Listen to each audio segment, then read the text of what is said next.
The Labour Party, possibly led by Prime Minister Keir Starmer, or perhaps just a slip of the tongue, seems to be slowly following in his footsteps.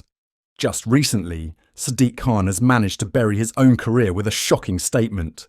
Stay tuned to follow this stunning development and catch up on some of the hottest news from across the country. Don't forget to like and follow the channel to keep up with all the latest political news from the UK. Sadiq Khan, the Mayor of London, has been relentless in his criticism of Donald Trump, condemning the incoming president's policies as sexist, homophobic, Islamophobic and racist.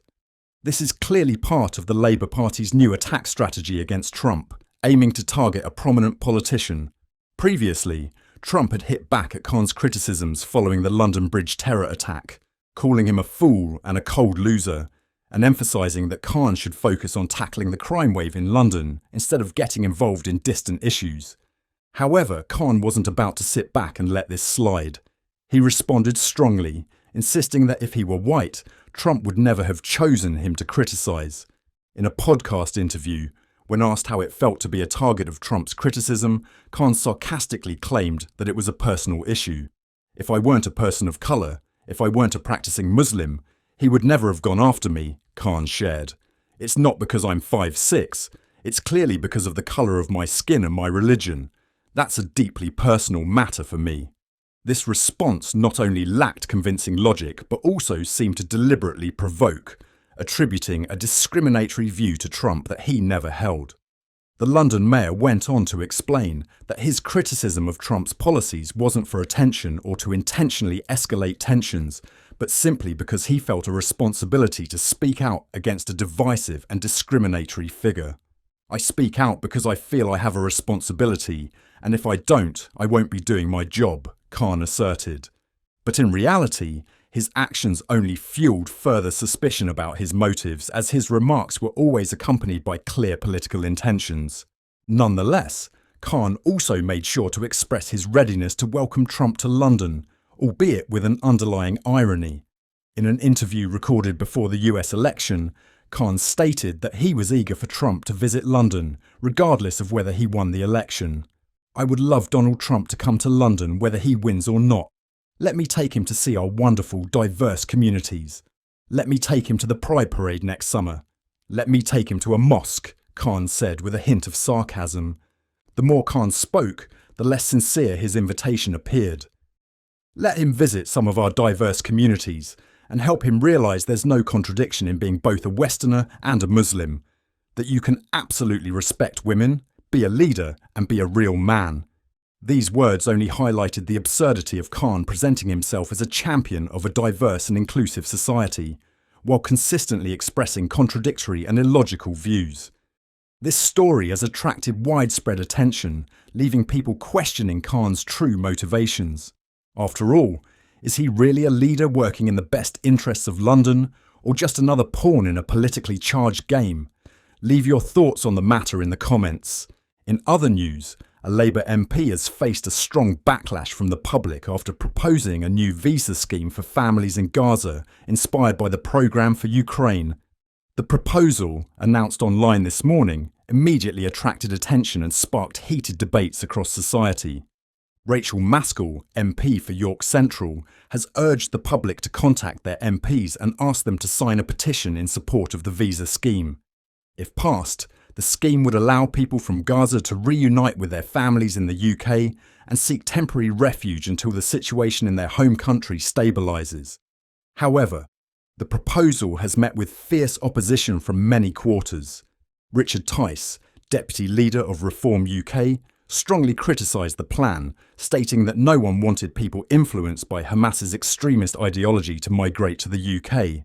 He said, "We don't want to take in people with anti-Semitic and intolerant views." Tice also declared his position as no, no, no. Other members of the public have also criticised the proposal, calling it a crazy idea.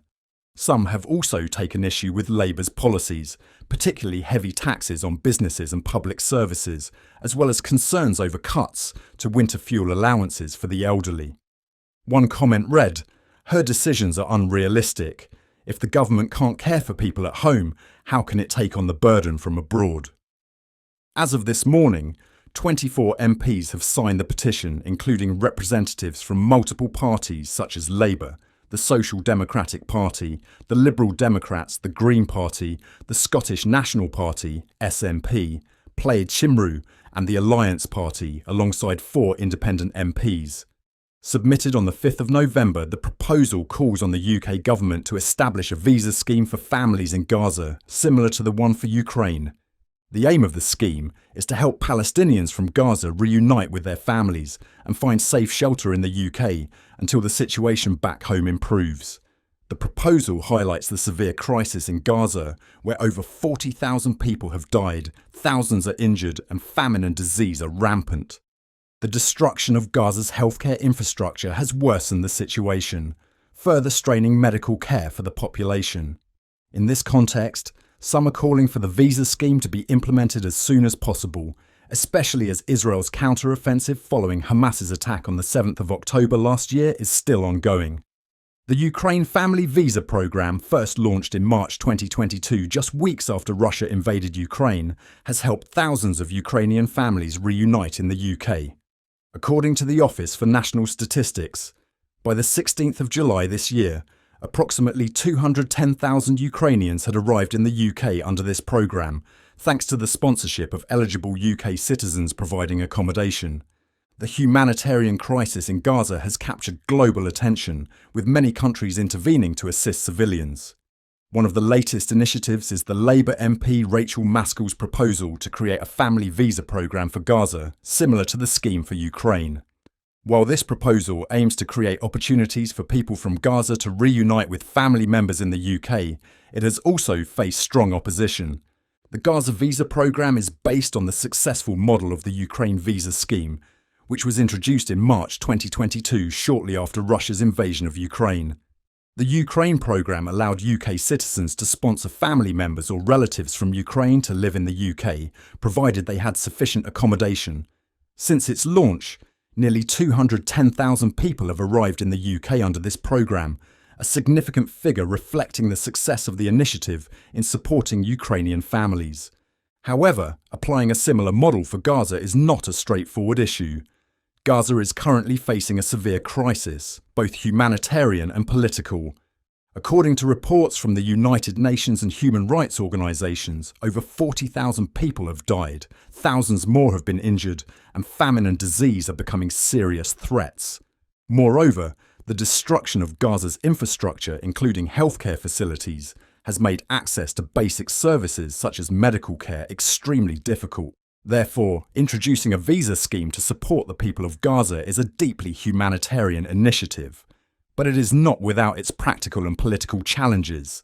One of the biggest points of contention is the issue of security and the impact this programme may have on the UK's immigration policy. Critics, including many politicians and members of the public, are concerned that accepting people from Gaza could increase illegal immigration or pose a security risk if extremist groups such as Hamas are able to exploit any loopholes in the policy. Richard Tice, Deputy Leader of Reform UK, has strongly criticised the proposal, stating that no one wants to bring people brainwashed by Hamas into the UK, emphasising that it could exacerbate issues related to extremist ideology and anti-Semitism. On the other hand, supporters of the programme argue that helping Palestinians could be an important humanitarian step, allowing them to seek refuge in safe countries until the situation in Gaza improves. What do people think about the issues we have discussed in today's video? Please leave your thoughts in the comments below. Don't forget to like and subscribe to the channel to stay updated on the latest political developments in the UK. Thank you all, and see you in the next videos.